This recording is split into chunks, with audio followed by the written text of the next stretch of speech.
race, and Dukai's going to be good. So we're going to ask him some questions. We got some questions from the internet, and then maybe we'll get a few out of the crowd. One question the guy asks: Big Bang engine, crank duration.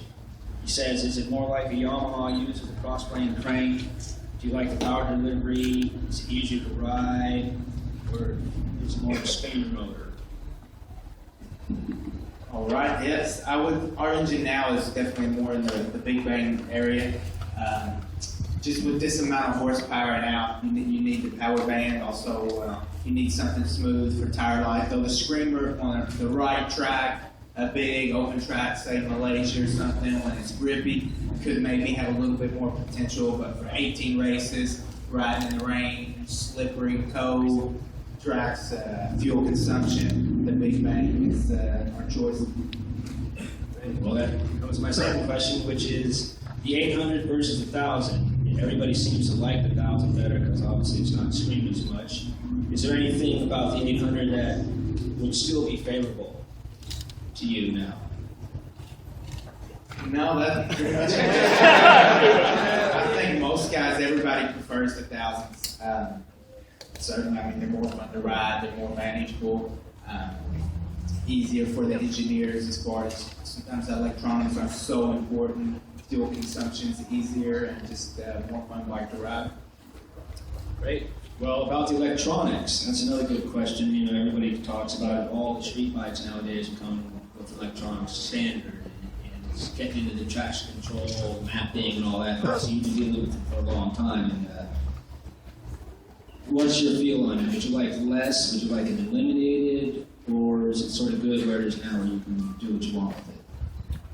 Well, for street, I think it's good. I mean, really, riding around on the street, for sure, can make things safer for unexpected things.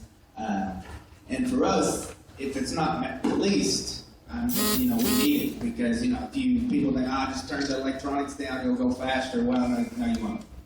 There's a reason those electronics help you get around the track faster, help the tire life, help you be more consistent. If they had a way where it limited everybody, with standard ECUs or something, then of course I would love it. But until they come up with a way that they could really police that and everybody have the same amount of traction control, it's gonna be tough. So at the moment, of course, we went too far. I mean, the amount of electronics and computers and sensors on these bikes is pretty far out there. But on the second hand, it does make for a better street bike and help you all have a better, safer bike. After all, it is development, right? And the public will benefit from that. How high does your bike rev? That's how you try and get in trouble, right? I didn't mean it like that. Just a ballpark. Pretty high.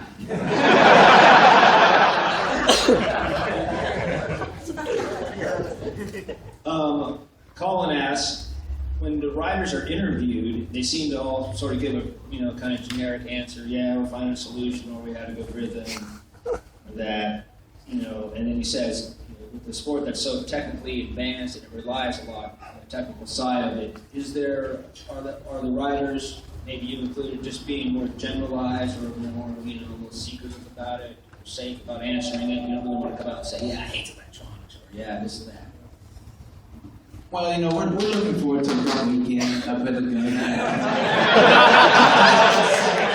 Set up early. Consistency will be really important. I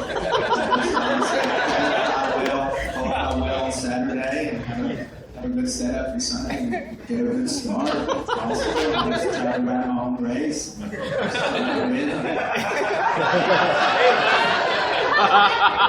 think really just sometimes you get asked the same question over and over. So you just rattle off an answer just so that go away and you can focus on riding. Well, since we're at the Dainese store, also we got to talk about leathers. And I know that you've had several different brands over the years, and fortunately for me, I've watched you race since you very first started racing. So, I know you were an Alpine Star for a while, but now you've been in the Dainese for a couple of years. Do you like the Dainese? And I got to ask you, have you had to use the air suit? Yes, I love the Dainese. This is my second year now, and gotten a lot. But this year, I really even feel a lot more comfortable in them. Got the fit, gloves, boots, everything. It's just perfect for me because it's all custom made. And the airbag is a big part of it. It's the first time I've used the airbag with Dainese, and really is a great system. I mean, I'm proof. I'm here to tell you I've had some pretty good crashes and it's worked. So, I think for street bikes down the road, guys doing track days, it's worth the technology, and it's really impressive. I mean, it's not just something they just got together one day and came up with. There's a lot of science into it, a lot of engineering, and something. The weight doesn't bother you. You don't really notice it until you need it, and especially for the shoulders. I've had some shoulder problems in my career, and that's probably the main. Of course, it helps neck and back and different things, but really in the shoulders because on a road racing, I think the most important. You can ride around a finger, wrist, or foot, but you really need your shoulder, and those things help you stay safe. Great. I think it's a great invention. Unfortunately, I haven't had to use it yet, but whatever. World Superbike. You ever fancy having a try World Superbike? It's crossed my mind. I did Laguna a couple the wild card races back in my AMA days, and I enjoy watching some World Superbike, but really at the moment it doesn't excite me that much. I mean, it's a great series, and I've raced a lot of those guys in the past. Some of the guys up front, but really I want to be in Motogp. It's the lead, it's the deep waters. It's sometimes maybe I wish it wasn't so deep and a little bit easier, but Motogp is where I want to be and where I plan on staying for longer. Well, that's great. I think everybody here wants it.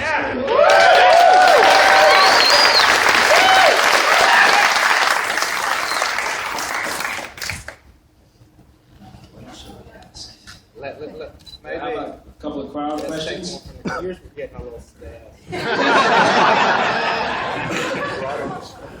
All right, this gentleman here is the next question.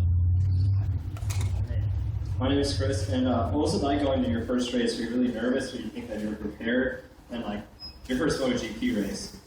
Because I know I was really scared going up against the best riders in the world, but how did you feel going into it?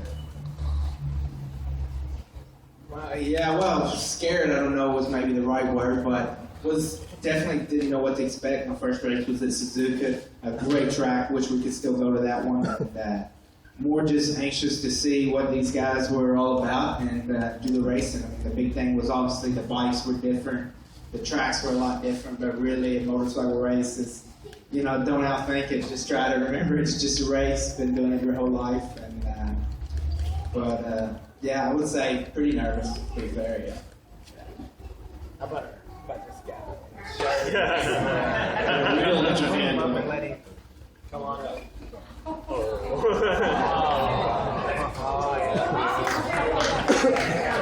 right. Okay. You have a question? You got a question?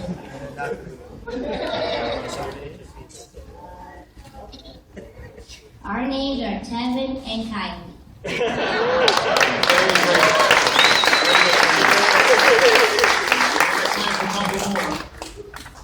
You're gonna have to come up.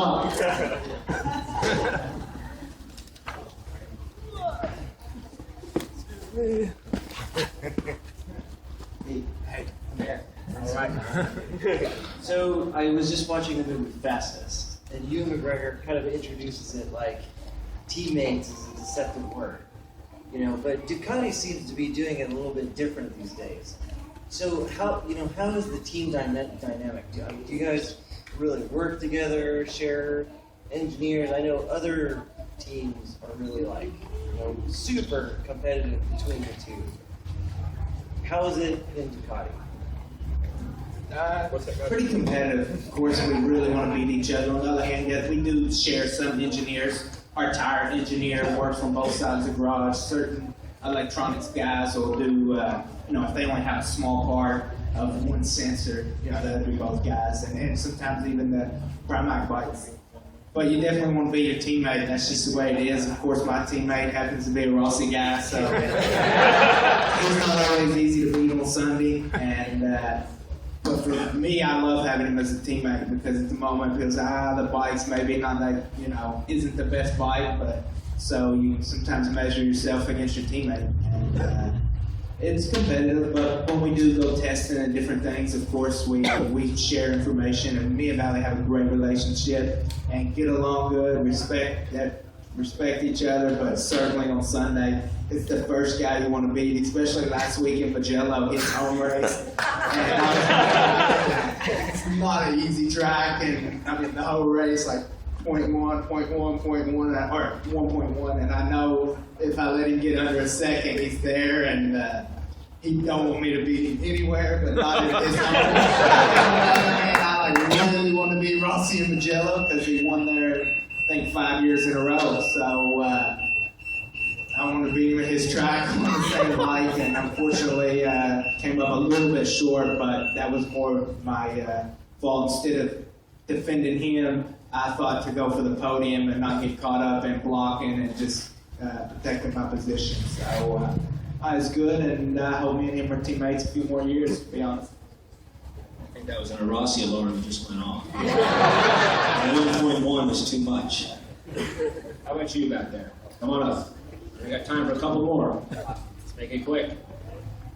Oh yeah. That's all right. So out of all Motogp, I know you guys race off season like motocross, supermoto. Which one's your favorite? Please say supermoto.